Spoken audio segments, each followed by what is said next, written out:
Then he made a bronze altar, 20 cubits in length and 20 cubits in width and 10 cubits in height. He made the cast metal sea, 10 cubits from brim to brim, circular in form, and its weight was 5 cubits and its circumference 30 cubits. Now figures like oxen were under it and all around it, 10 cubits, entirely encircling the sea. The oxen were in 2 rows, cast in one piece.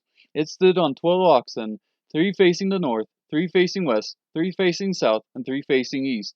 And the sea was set on top of them, and all their hindquarters turned inwards. It was a handbreadth thick, and its brim was made like the brim of a cup, like a lily blossom. It could hold 3,000 baths.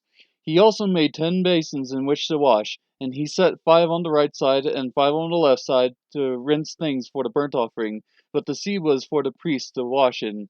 Then he made the 10 golden lampstands in the way prescribed for them, and he set them in the temple, 5 on the right side and 5 on the left.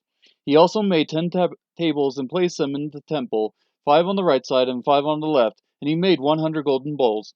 Then he made the court of the priests and the great court and the doors for the court, and overlaid their doors with bronze. He set the sea on the right side of the house toward the southeast.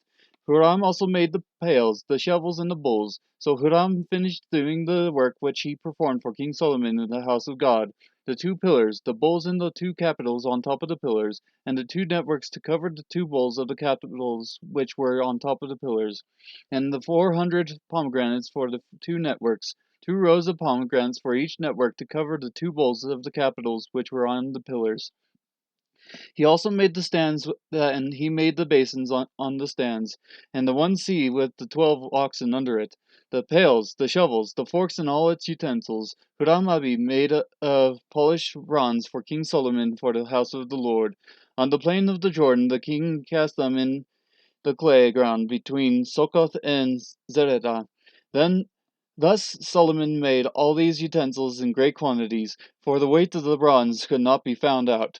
Solomon also made all the things that were in the house of God, even the golden altar, and the tables with the bread of the presence on them, the lampstands with their lamps of pure gold, to burn in front of the inner sanctuary in the way prescribed, the flowers, the lamps, and the tongues of gold, of